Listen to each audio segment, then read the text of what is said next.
Well, we'll just go live now. Still expecting Taylor to show up here in a bit. He's usually right on time, just like every good wizard. Yeah, Monday was good. Monday was all right. Last of Us, penultimate episode. Wow, great. Holy crap. My favorite new GIF on the internet. Just stabby. Best thing ever. Yeah, this is the pre-show. Welcome everybody, the live pre-show where we talk about what we're gonna do in the show really easy on the Monday night show. We talk about all the new books coming out this week. Tonight at midnight, Tuesday, and then Wednesday. So yeah. There's Andy. Andy, missed you last night, buddy. Missed you. No pressure, just saying. Other people chimed in. Other people got in the chat. But yeah, happy to see you're back. Andy runs the Facebook group. Go to Facebook, search out Ray Geekery. Go to that group. So much fun. He's kicking it, having a great time. Growing by leaps and bounds, too. A lot of people over there. A lot of engagement. A whole lot of fun. What else is going on? Nothing really. Just Monday, man. Monday. I don't know what I'm going to do with the rest of the week. Need to work. My kid's going to get ACTs. That's how old my ass is. But yeah, we're still waiting on Taylor to show up. He's still supposed to be here. Talking about all the new books dropping this week. And it's some good books, too. Image has at least one worth talking about this week. Marvel's got a couple of debuts. Oh yeah, dude, Phantom Road was a great debut issue.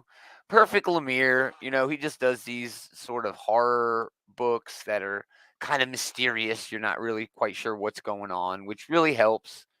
J.J. Abrams did a great TED Talk about, the mystery box that I suggest everybody check out. That's about writing stories. You don't really have to tell anybody the mystery. You just have to have a mystery. And then have some sort of other, emotional payoff. But I think Lemire really hits that in all of his books. His favorite work of mine is Underwater Welder, and it's so big, dumb, and stupid, but really it's all just about him, dealing with the trauma of his life. And this book appears to be doing the same. Phantom Road, #1, over at Image Comics, dropped last week. Yeah, it's fantastic. Y'all should definitely check it out. But again, yeah, I don't know where Taylor is. Let's see. Really not late yet in the chat. Anyway, we just may go ahead and go with it. And you're just gonna get me? How dare you?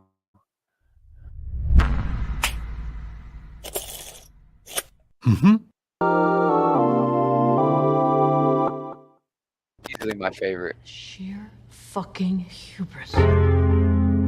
It's true. How dare we? Man, I got to do a new one with the last episode of the Last of Us. I don't even really want to spoil it because it's so damn good. We done started without you, bro. Glad you're here. I looked like 5 minutes ago for the link and it wasn't there. I'm like, oh, well, maybe we're not doing it then. Oh, no, we're doing it, buddy. Greetings, geeks. Welcome back. It's another episode of This Geek in Comics, Outright Geekery's comic book shit talk show. Gomer and Taylor hour. Yeah, and it's real easy this week. Just doing the previews. Yeah, you do anything fun last night? You watch The Last of Us? I have not. I don't have HBO Max, so I'm gonna have to wait until although I think is this the last episode of it, right? This is the penultimate episode. Okay. There's one more. So yeah, you could jump in right now for like $8. Yeah, if I ever jump in to just binge HBO Max, that'll be towards the top of the list. But, nice. I technically don't pay for HBO Max. My son's girlfriend basically lives here, and we have access to her HBO Max, which nice. Now that The Last of Us is over next week, she can get the fuck out. I'm just kidding. She's awesome. She's amazing. I'm just kidding. Yeah, that's like an inversion of the normal mooching dynamic too. Yeah, it's the anti-mooch. Oh no, dude, she does way more work around here than I do. She's like that is a low OCD. Bar to clear. Oh, but, it is. It is. But she got bad OCD and she loves cooking. So all I do is work my job and have fun, play with toys all fucking day. You know what I mean? Living the dream.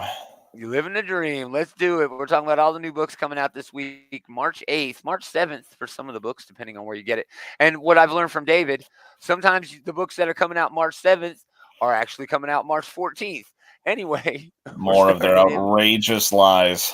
Yeah. We're starting over at Image. There's a couple of things we should mention there. I think the big one this week is a book called Arc. Matt Hawkins, Ryan Cady, Paul Feinstein, Attilio Rojo, great artist.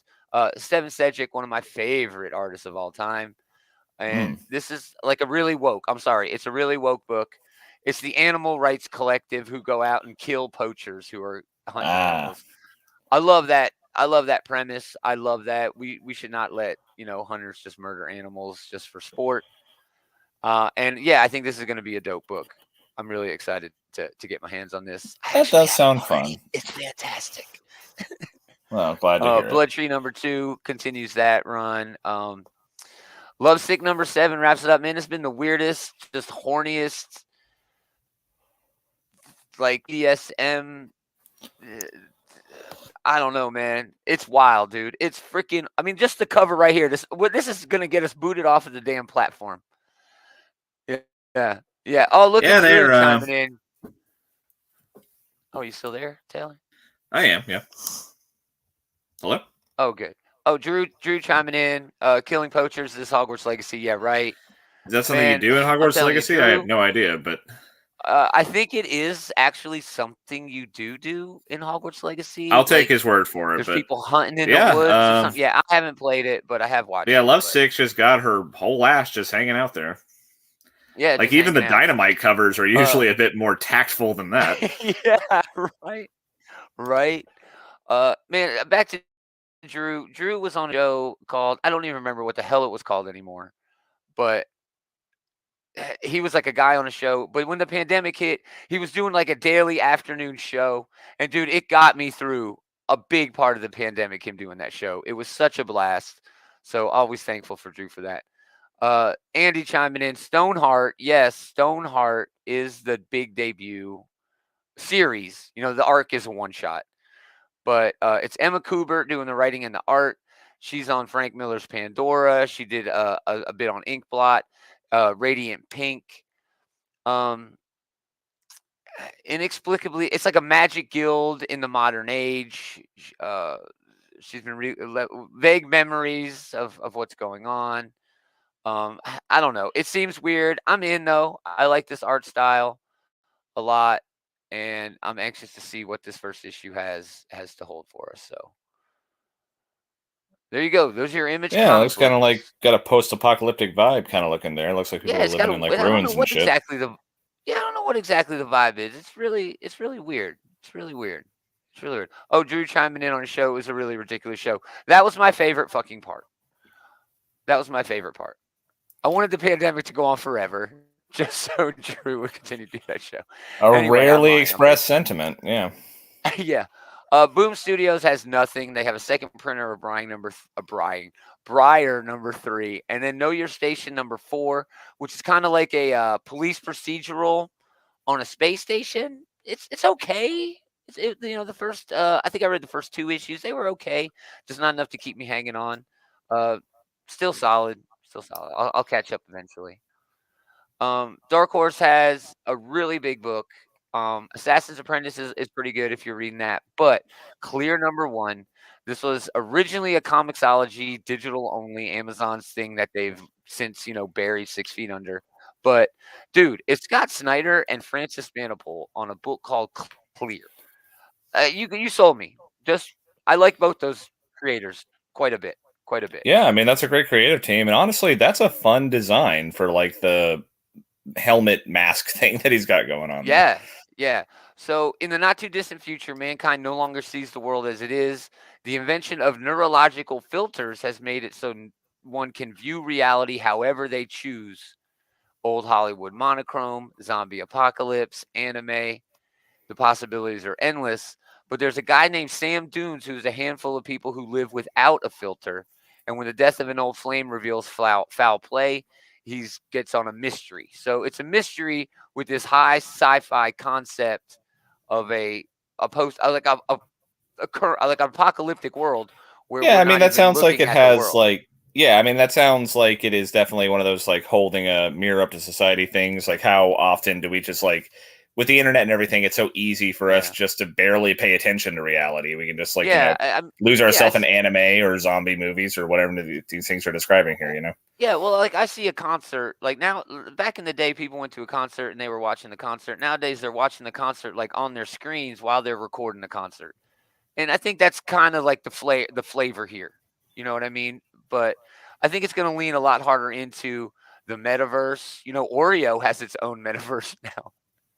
Man, For I don't think anyone actually gives a shit about the metaverse besides like remember the like people who are Second investing Life in when it. that came out and like all these people were Oh like my trying to god, like, dude, were hey, let's you get even on alive when Second Life fucking came out? Really? barely, but yeah, it was like people trying to get in on the ground floor. I remember there was an episode of Yeah. CSI where they're like, we need to solve this crime by using Second Life. And what the fuck are It you was assholes so talking weird, about? so weird. I remember people who made so much money making things, just making stuff, and like set up a bot, like an early version of a robot to create shit for them, which was really just like keyboard inputs.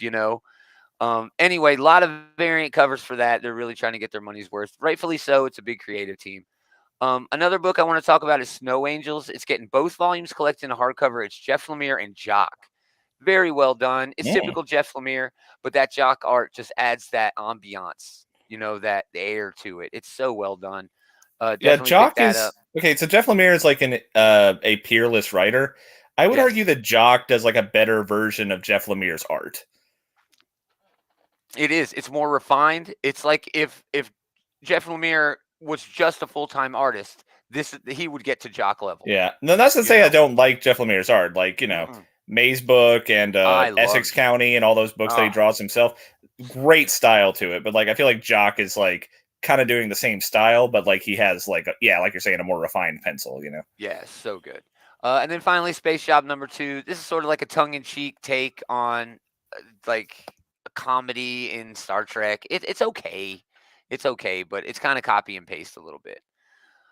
Moving on to IDW, a little behind here. The Dungeons and Dragons movie is not out, as far as It I is know. out Even at though this the says end it's of coming this to the big month. screen on It's March out 3rd. 31st. Yeah, Yeah, they pushed it back. They pushed it back because this has an audience, but they want to make sure that they're not yeah, pulling from any other movie, or actually another movie isn't pulling from them. So yeah. good on them to move that back. But this is the $15 tie-in. Gracious I mean, me. you've really got to be a fan of this movie that isn't out yet to want to pick this up. Yeah, And it's I a am big kind of a ask. fan. I am kind of a fan of this movie that isn't out yet. I have high hopes for this movie. I think I'll enjoy it a lot. I saw some people I point think out so about the too. delay though, that like Hmm. the schedule's not working out. We'll try again next week. Is a Say it. power move that really shows that the core demographic for It Dungeons and really Dragons. is. It really is. Hey, we'll try again in a couple of weeks. All right. Yeah, try Something again came next up. month, guys. It didn't Oh fall my together this way. gosh. Oh Oh my man. gosh. It's so perfect for a D&D. But then Godzilla, $8 little Godzilla book. I'm not sure what IDW is doing with their Godzilla stuff. Why can't we get new? The MonsterVerse in the movies has never been bigger. Does that one even Why have are Godzilla? It looks like it's Mothra versus Titanosaurus I instead. mean it I don't know. is, but it's like Is Godzilla just like from the that imprint? universe. Yeah. Yeah, it's not even like an imprint. It's more like it's from that universe, the whole Godzilla Sure. universe. What they call it the Kaiju MonsterVerse verse, in I the guess. movies. Whatever. Yeah, Kaiju verse. Even though I don't think legally they're allowed to use that in several countries, so they Whatever. call it's yeah. Anyway, why is IDW as better as much? All right, they're doing great things with TMNT, even though it's not my cup of tea. They're doing great things with Star Trek, and I'm all over it. They're leaning hard into these licenses. Why are they not leaning harder into Godzilla? Even My Little Pony. They're leaning so hard and so well into My Little Pony. My Little But Pony then might be their biggest moneymaker, honestly. I think Star Trek's really fast moving up there, dude. I'm sure it is, but I'm in a lot of those groups, and people are really pushing the comics onto the in trade anyway. They'll do a lot better. But we're really, and I'm part of it. Because I'm agreeing, and I'm saying, oh my god, yeah, it's freaking so much fun for stupid Star Trek fans. Worf and Lore are about to be on the same ship, kicking it on the same crew. I'm so excited for that. Anyway, And then Teenage Mutant Ninja Turtle: The Alliance is an Armageddon game tie-in. Man, I don't even want to talk about it. It's just okay. All right, moving on to DC. This is the big one. Big one for the week. Got to be top of my list. Clayton Henry taking over duties from, who was it? Cian Torme, I think, was doing it. And Tom think so. Taylor, writer of the year so far with everything he's been doing. Adventures of Superman, John Kent. Road to Injustice. What? We're going there. He's going to see his daddy as a big bad a-hole. So didn't Tom Taylor write all those Injustice books? So it's kind of like he's got kind of like an Ouroboros thing going on for himself here. Yes. Why shouldn't he? Why shouldn't he go back to a well that he? I mean, that sounds fine. I mean, honestly, like Tom Taylor could write any story he wants about this character, and I'm at least here for the first issue. 100%. All these books now. All right, this is a new debut. Superman debuted a while ago. Action Comics 1050, which was sort of the revamp for all of the Super family books, the Superman family books. Dude, they're all together. You know what I mean? They're really building this into a sort of a shared universe, like a tiny part of the bigger DC universe. And I think it's a really great idea, and I'm all for it.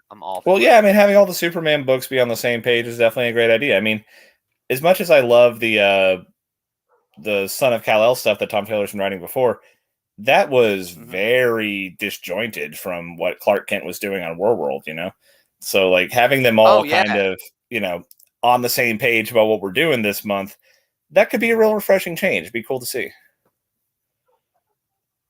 Yeah, I'm all for it. I think this is my favorite of the covers. This is a Clayton Henry cover. Love that cover. Beautiful.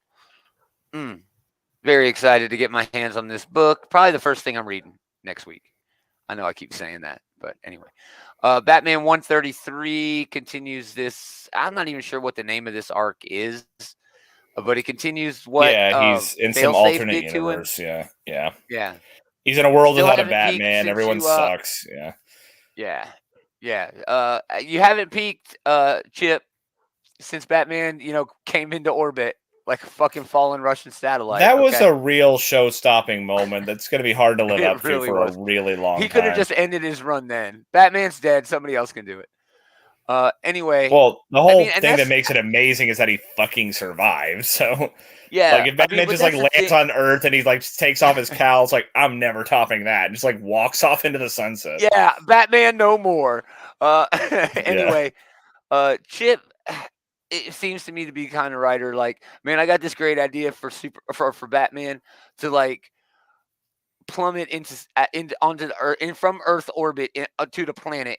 And I have to put it in the first arc. I have to make sure I do it, because if I don't, they'll never let me do it. I might get fired, after the first arc. Worth mentioning here, Joe Quesada cover for Batman 133. Joe Quesada, longtime Marvel editor-in-chief, probably one of the most successful editors-in-chief in all of comics history. He's up there, yeah. He's up there. He ushered in the MCU. He made that'd be an interesting discussion, right? Like, it really would be. That'd be a comic book bullies discussion, and I'm not sure. Yeah, like, who else is on the short list? Like Jim Starlin, I guess. Be able to keep up. I don't know. Well, no, they both might be able to keep up. But man, dude, that would be a great discussion. It really would. We might have to get the guys together and see if they want to schedule that. Anyway, yeah, a lot of other variants, Art Germ, for that. And a Batman 357 facsimile edition. Do you know why, Taylor? I don't recognize this one. What's going on? Jason Todd and Killer Croc. I had no idea they debuted in the same issue. Yeah, I actually have, like, it's not graded or anything. It's actually got pencil on the front, but I actually have an issue of this, a paper issue of this. I'm surprised I didn't recognize the cover then. I feel like that should be more well-known than that. Yeah, it probably... I'm just an idiot here. I don't know. Well, no, and it'd probably be graded at like a 3, maybe a 4. Even if I have to get it clean first, but it would maybe get a 3 or a 4. But that's still like an $80 comic at a 3 and a 4 because of Jason Todd. I know, it's wild, dude. It's wild. So they're really ripping out all the stops for this. They have a 357 facsimile blank variant, which I'm not quite sure I understand, but I don't think you should do facsimile editions without the cover, you The know, that's actual part of it. original cover. I don't Yeah. like the idea of facsimile editions already. But I'm yeah, this is okay great. with them. I mean, it is interesting that like you're basically picking up like a valueless copy of a collector's item, but like if you're Yeah. like a historian for the comics, like I have like a collection of like the first few stories about Superman, you know, Action Comics number 1 through 16 or whatever. I Yeah. like having that. You know, the stories that the actual collection is not, you know, the six-figure thing that the actual Action Comics Right, number 1 is. right. No, that makes But, sense. you know, it's Yeah. cool to have. It's cool to like Yeah.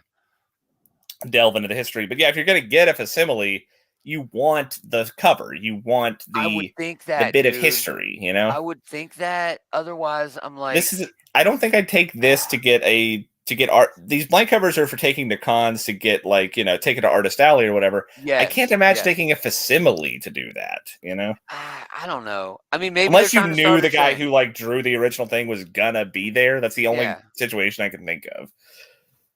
Yeah. Whatever. I missed some of Andy's. He talked about Clear over at Image Comics. Yeah, it looks great. Oh no, pardon me, Dark Horse Comics, from Scott Snyder and Francis Manapul looks great. Andy also the new John Kent book. He's looking forward to that. I'm so happy about that, dude. Get The on more top love, of it, Gomer. the more I know. Well, we were so into this facsimile, this 60-year-old fucking book. The new John Kent book. He's looking forward to that, and then Flash 1 Minute War. Yeah, we're getting to that in just a second. I'm so stoked. Deadly Duo continues Mark Silvestri's ongoing like team up, I guess, between Batman Batman and Joker. Joker. It's Yeah. great art, but man, I cannot follow the story at all. But yes, Flash 794 with one of the coolest covers of the week. Second coolest cover of the week, maybe. We'll get to that in a second. But Oh, is that a that new is so much costume fun. for That is such Irie? a That's fun interesting. cover. Yes, yes. Oh Yeah. god, this is So gonna much get fun, scalped so dude. hard. Yeah. Fucking You're gonna have a spec hard people are time gonna be in finding there. this. Damn it. Oh, well. Yeah, you're gonna have a hard time finding that. But the 1 Minute War has been very good. It actually has 2 issues this week: a $4 regular, with 3 variants at 5. But then it also has Start the Clock one shot from Jeremy Adams, Wellington Diaz, Luis Guerrera, Roger Cruz doing some art there. So yeah, here you go. This is wild. This kind of looks like the wall. You know, the wall that we're between on that famous crossover Maybe, cover, yeah. Flash cover. With You know what I mean? It kind of with reminds Jay me of and that a Barry, little bit. yeah. That Yeah, was and they're one of the running. most There's a important wall issues of between all them. time, since it introduced the Of idea all of like time, there yeah. being a multiverse. Yeah. Yeah, so I can't help but feel that this kind of homages that in this weird way. And maybe they'll do another one where there's somebody on the other side of the wall. That's my hope Maybe. anyway. A good win that shit. Joker Man Who Stopped Laughing. It's been a solid Joker book. What can you say about a Joker book? Monkey Prince number 12 wraps Gene Luen Yang's run on Monkey Prince. Maybe he'll come back with another volume. Who knows? Monkey Prince has gone nuts during the Lazarus thing. He can like make clones of people now. Did you know this? Well, like if you're Like drawing magical from the clones actual like Sun of people. Wukong, he can do Yes. fucking anything just about. I Yes. mean, if they're actually Yeah. drawing in like powers from like Journey to the West, Sun Wukong is basically Yes. invincible. It's wild, dude. It's wild. Yeah. So yeah, Monkey Prince is now, we're saying it here officially, the most important character in DC Comics history.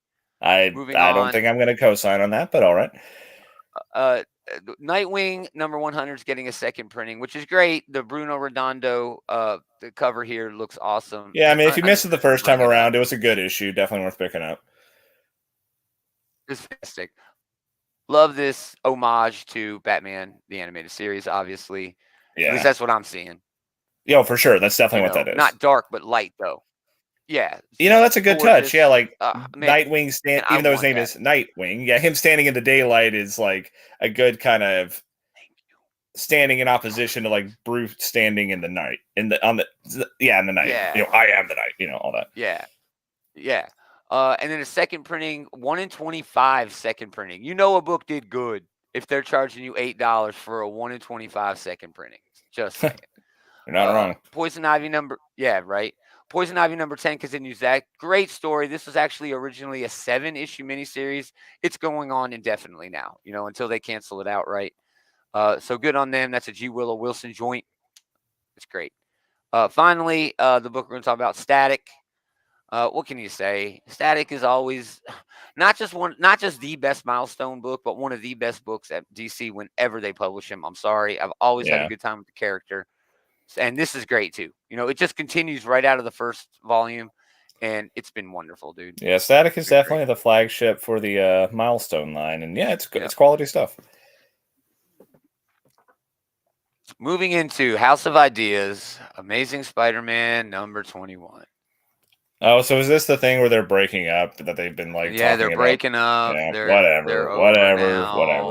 They're not together. They're broken up until they're not. Yeah, and it's so weird. What happened to Peter and Mary Jane? It's time. This arc will answer your questions, but not this issue. Not this issue. My understanding is it don't happen until issue 24 and then 25. You learn half of it in 24 and the other half in 25. Man, Marvel's got a lot of sticks up my ass this week, man. I'm telling you. Man, I was off this book like before even reading issue number 1 when I just thumbing through it and it's like, oh man, okay, so it's a shit on Peter type of run. All right, got it. Exactly. Avengers 66, we would be remiss to not continue to talk about Avengers until the Aaron run is over. But this is the coolest thing.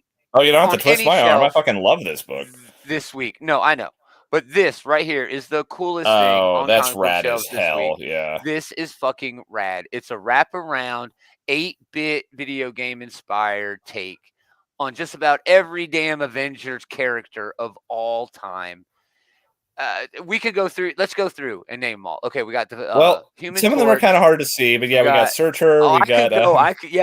I could go through the whole thing. We'd spend 2 hours. I have to zoom in a little bit here, but yeah, that looks like the Torch up there in the corner. Yeah, but yeah, okay. So big people, we got Searcher, and then there's the Watcher next to him. We got Ego, the Living Planet. We've got Eternity. Oh yeah, Eternity. My bad. Ignorant slut. And then we got a who's who of Celestials. We got through like 2%, and I already fucked it up. So yeah. Just a really fucking rad cover, man. Oh, it looks like what's the name of the Kree's intelligence thing? Oh, the Supreme Intelligence. You were halfway there. You were halfway there, man. He's next to MODOK. Yeah. Oh yeah, dude. We can't. We have to stop because we'd be here all night. But man, if I can find this variant, this is definitely the one I'm picking up because this is amazing. Dude. It's beautiful. This could you could hang this up as a poster easily. Dude, I want to get 2 of them and almost rip it off and frame it and hang it up. If I could fix the staple holes, that would look damn pretty on a wall. Yeah, it's rad. But yeah, back to the inside of the book. Avengers Assembles Part 8. It's a crossover between 3 Avengers books, I think, right now. It's been okay. And the reason I say it's been okay is because if you've been a fan of Jason Aaron's run so far, you are going to fucking adore this fucking event. It's basically an event. But if you haven't, and there are plenty of people I know who haven't, you're going to fucking hate it just as much as you've hated the rest of the run. Okay? It's obscenely absurd. It's just weird. It's big, dumb, stupid fun. But I'm okay with it because this entire run of Avengers has been that. So it's not like you're getting something, surprised. There was no bait and switch. I mean, it was always, Yeah. They were never coy about what this run was, Yeah, but I will be really a lot more excited when the new Avengers run starts later this year. So, but not to take anything away from this run at all. Black Panther number 15, worth mentioning because this is John Ridley's epic finale of his Black Panther run. I'm sorry. It's been good, not great. I thought it was better than what's his name? Who wrote the last run? I preferred Ta-Nehisi Coates' run. Yeah, Ta-Nehisi Coates. Yeah, Ta-Nehisi Coates. But I mean, I liked Coates' run. It just got away from me, dude. It just really got away from me. Once I understood what was going on, I was able to follow the story, and I appreciated sort of outside the bounds where T'Challa was playing. It does feel like the next volume is also going to do that. But we'll see. Go ahead. I know your argument for this book. T'Challa isn't a king. I don't want to read T'Challa as just some dude. It's not even just that. It's just that, a lot of the characters, from what I can tell, are, just kind of a little off. This book made press a few weeks ago for just being shitty character assassination for Captain America. Oh, I remember that. Yeah. So yeah, I'm really wasn't sure what Ridley was playing at here. That said, he's writing one of the best underrated books in DC in the past, I would say, 5 years. That Oh, the DC Wall Blue is Wall, fucking dude, amazing. Yeah, it's way underrated. Nobody is reviewing that. Everybody is staying away from that book because of what it man. is. It Honestly, it really is probably like will read too better hot to in. touch. It probably will read better in trade, but people Oh, should not sleep on that. It is great. yeah. It's one of the best underrated book. I'm saying probably the most underrated book at DC in 5 years. It's so good. It's so good. Moving on, a lot of variants for that. Bloodline Daughter of Blade, more of an all ages read, not really my cup of tea. I love Blade. I would love to read. Remember, we were promised like Sheriff Blade of Vampire Town? Yeah, Sorry, dropped the ball there, Marvel, because I'd have read the fuck out of that. yeah. They But never yeah, really did this really anything with isn't my that. It's cup kind of of a tea. shame, but yeah. Yeah. All right, moving on to Fantastic Four #5. They trade an Ivan for an Ivan. Ivan Coella off this issue. Ivan Fiorelli, the fill-in issue or fill-in artist for this issue. I have a real beef with that. I understand that the one side where, oh, we're giving an artist a chance to jump in a book, but the inconsistency there and the lack of having the main artist have full possession over their book just seems off to me. It Well, does a little bit. I I would mean, rather yeah. I wait mean, a month if I could have that sense, and then give there's Ivan Fiorelli non-nefarious here his own reasons, fucking book. for wanting to Yeah, switch art. Although I generally prefer it when, like, at least through the first volume, you have a consistent artist. yeah, And they got like 2/3 of the way through it here, and now we're switching up. But I mean, this looks yeah. good. I do like the look of Oh this no, it here, looks but fantastic. No pun but intended. The four are back together. They're all reunited. And then it becomes like a fight for magic. Nick Scratch and Salem 7. Holy shit, those are some deep cuts. Nick Scratch? I ain't heard. yeah, He's been around for a while, hadn't he? I've heard that name. Nick Scratch. Isn't he some British shithead? I don't I know. know the name, but I'm Anyway, having trouble placing it. But yeah, yeah. they are And we pulling need for that Dave. one. We Yeah, need Dave. Y'all are gonna make me right click and search Google. Nick Scratch. It becomes be some. See, yeah, it just says Nicholas Scratch. They're gonna make me put in Marvel Comics. Nicholas Scratch. Yeah, Marvel Database and the Salem 7. First appearance, Fantastic Four, 185, 1977. I don't know if y'all can see that. good So yeah, gravy. this is a deep, deep cut for the Fantastic Four. And I'm sorry for the other page, everyone. Dave is not here tonight. But yeah, That is dude, the this would be cool, man. extent of the Sort of research we're like a doing. fish out of water. Yeah, that's all we'll do. Just because I wanted to know, it was gonna bug the shit out of me. Um, but yeah, dude, this would be cool. I think I'm really excited about this. This has been a great Yeah, I mean, series thus far. this has been a lot of fun. I've definitely been enjoying the relaunch here. Yeah, I did like Dan Slott's run probably a lot better than you did, but yeah, I definitely think that this has been yeah, a refreshing change of pace all the same. yeah. It's not the Hickman run, you know. Oh, I It mean, ain't gonna nothing's get a the Hickman spinoff. run. It ain't gonna get a spinoff. But Man, yeah, it was really whatever. If solid. there was a book that had a Hickman run on it, you really shouldn't compare anything else to. Not even just in terms of quality, but like Yeah, I know. Hickman I just know. does his own thing, I know. and It's so it's weird. not there's nothing It's to grab weird. onto to compare really. The first run of FF is still arguably a little bit better. But ignorance is bliss. It has this innocence to it, you know. I don't know. Let's move on. Mary Kate. You can understand why I would say that though. Mary Jane I and Black suppose. Cat, not Mary Kate. Worth mentioning because it's got this great Black Cat through the ages Was that the Russell Daughterman Dauterman cover? cover that I Yeah. really like. Man, Yeah. Daughterman's Oh, covers he where he does, does this with all the characters, these are all great. dude. Remember the Like, ones he did with like Jean Grey, and it was like a kaleidoscope of Jean Greys. Oh, it was so yes. good. I think he did the one for the whole X-Men event where it was all of them. He did all the Kind Wolverines. I know he did like the Storms. He's gotten around to a lot of characters. of own, your own line. Moon Knight 21, always a good one.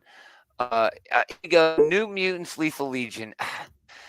Taylor and I are both, and he drops out. He'll be back in a second. Taylor and I are both huge fans of the very first Mutants run that happened under the whole Hickman thing. After Hickman came off of it. Taylor, we're talking about New Mutants. I was saying that we were a fan of the New Mutants run. Once Hickman, there was another guy writing it. They were writing, stories. But once they came off of it, who was it? Vita Ayala on that book? Yes, it was Vita Ayala, and that Ivan was Rice, I think. that was one of the best X books, like bar none, for a really long time. And it wasn't just good because it was good. It was good because it was like shockingly fucking good. Every came out. There were jaw-dropping moments. There were deep, emotional things going on with all the characters that had just been built up. Probably Ayala's best shit to date, honestly. But since they've had two different things, this is the second of them, and it really finding it hard to get into it, almost like it had like a fatigue on it. Where, no, I know it's not going to be as good as a thing that is so recent in mind. I'm not even going to really give it a go. I mean, yeah. I mean, I'm usually Donnie pretty Cates. hesitant to pick up like the teen books because a bunch of shitty, angsty teens usually makes for a pretty bad read for me. Yeah. Every now and then you get something like Ayala's New Mutants. We're like, no, that is not what they're doing here, and it's fucking amazing. But I feel like after she left, we went back to it did become that like, oh great, we're reading about shitty, angsty teens, It's Archie. You Archie. I can't trust these adults, fucking shit like that. Yeah, man. Yeah, I really did. But I don't know. It's almost why Donnie gets so much respect from me, right? He jumped on books that had Thor the Thawne after Jason Aaron. Okay, the fucking Hulk after Al Ewing's. Not even arguably, it's the fucking Hulk run ever. I don't care. I'll bat for that shit, and I don't go to bat for all fucking balls on Donnie Case. You cannot help but be impressed. Yeah, and he did well with both of them. They were. Oh yeah, they were fun. Yeah, but they were Donnie Cates. They were just like his Venom. Kid Chains. Sort of shit. Man, only halfway through the Marvel's taking up a lot of time. Nightcrawler's number 2 and 3. The best of the Sins of Sinister books so far, in my opinion. I really had a great time with this. Yeah, I'm ready for first 3 issues of this started 10 years after Sinister's thing. This is 100 years, I think, and then we 1,000.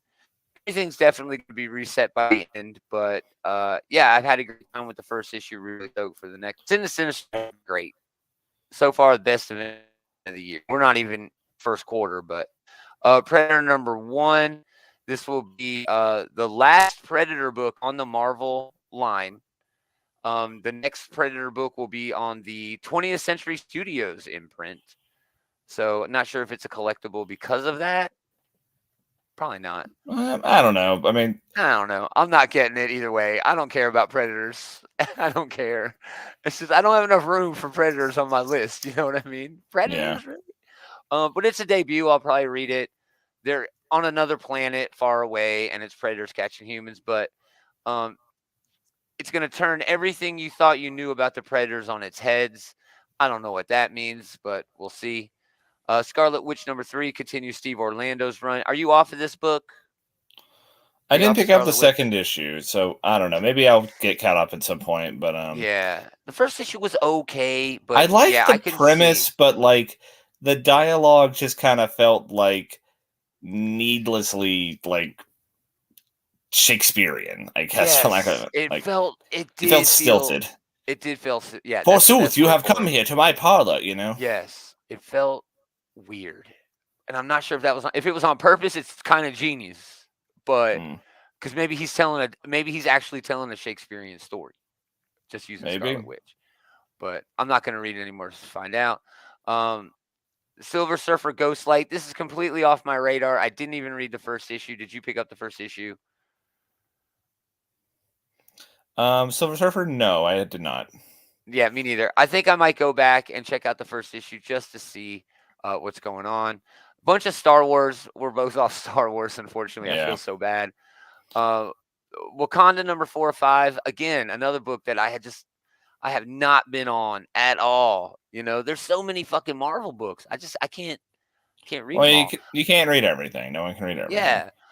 X-23 number 1 facsimile edition, really fun in light of another big book I'm waiting for this week.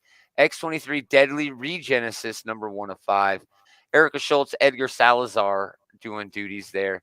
This is a prequel to everything that Wolverine, previously known as X-23, Laura McKinney, has done in her entire career, which is fucking storied now. It's like 20 years, okay, guys? I'm sorry. It is. You're not going to like it if I Google Laura Kinney and see what year she debuted. You're not going to like it because it's been a long time. She's been around a while. If you want to make yourself feel old, I guess, go ahead and look it up. Yeah, everybody. I feel old all the time, but you would be like, holy shit, But it looks solid. It looks like it might suffer from a little bit of first issue syndrome as they lean into her past. But that's what the whole book is supposed to do. So maybe that's okay. I heard some griping about this, if she was that good, she could carry her own book. And I'm like, well, she just did kind of carry her own book in Exterminators. And if you look at how Wolverine actually came up, this is exactly what they started doing with him. You know what I mean? He just showed up. He was adored. There's 2 of these fucking ladies running around now. Just saying. That's how fucking popular she is. There's 2 of them. Well, if you want to count Gabby, there's 3 of them. Well, no, she's different. She's her own person. We can't do that now. Don't do that now. No clone. You can't clone shame. You can time travel shame. All right. And then finally, oh my goodness, X-Men number 20. Top tier, never top 2, maybe sometimes top 3 of the X books. I'd say that continues to this day. But it's always sort of been like that. I don't think X-Men has ever been the best X-Men book since Hickman, started the Krakoa age. But it's always been up there and it's always been consistent. You can always count on Gary Duggan to make sure that happens. Iceman showing out against the Brood. What more do you want? I'm stoked. Always a fun adventure. That's what the book's supposed to be. It's supposed to be just big ass adventures. Yeah. And that's what they do. Yeah, for sure. Man, we can look at the Momoko cover. Usually we mention the Momoko cover for Deadly, since there's no other books we're talking about.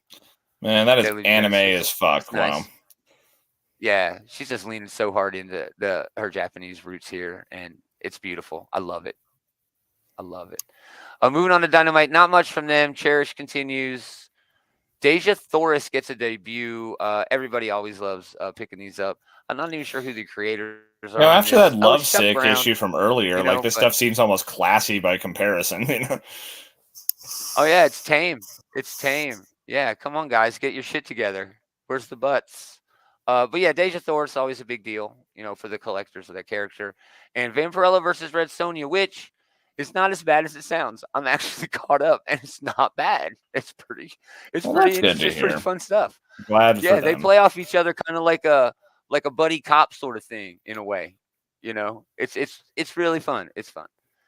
And then everything else, there's just a couple of books I want to talk about here. Dave ain't here. We're gonna have Dave here to really rely on Gomer's limited knowledge. I have very limited knowledge, but I like what I like. Oswald and Star Chaser looks good. It's on Scout. It's sort of a fantasy book. I don't know too much about it, but it looks fun. It's just regular old fantasy. Come on, there's another one. The Gimmick. This is the one. It's on Ahoy Comics. It's Joe Scherer, Alina Gogu. It's an action drama. Pro wrestling champ. His in-ring persona, his gimmick, is that he's just a nice guy.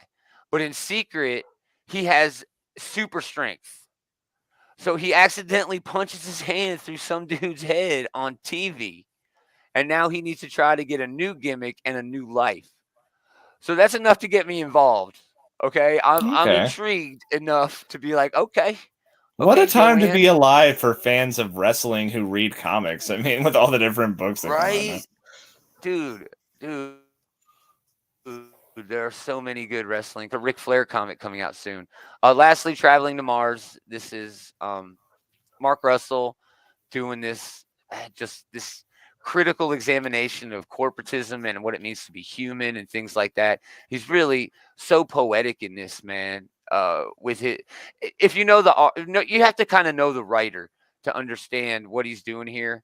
Because if you understand who Mark Russell is, if you've read his other stuff that is a bit more in your face, the subtlety in this is just beautiful, man. This is going to make a wonderful trade for people who, have those beliefs and have those thoughts or whatever.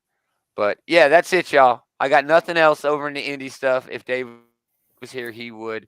But holy shit, it is a huge, huge week.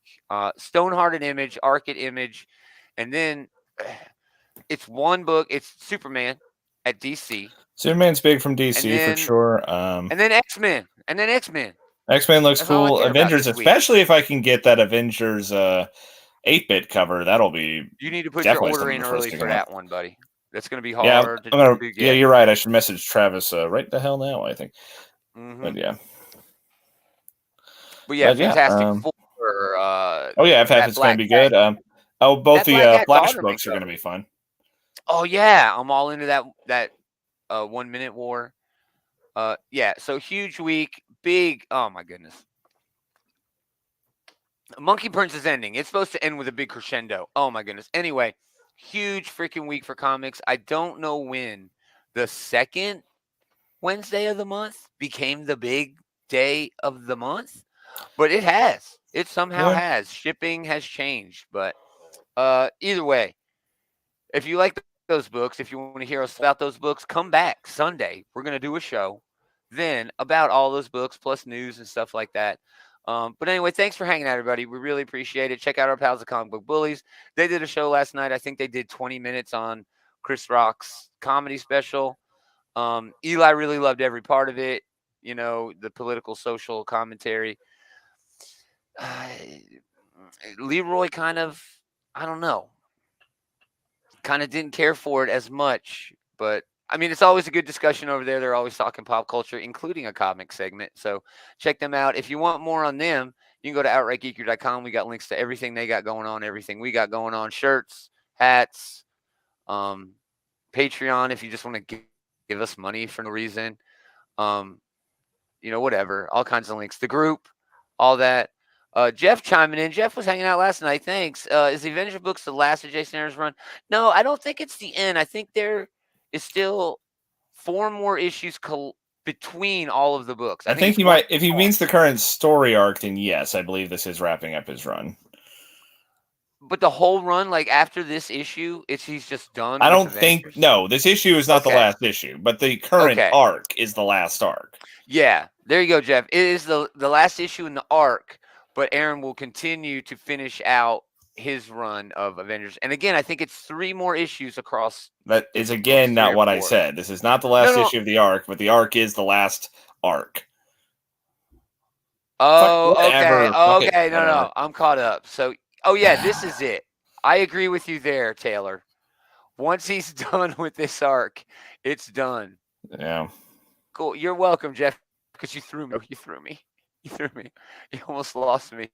We're going to do it again next time. Same geek time, same geek channel.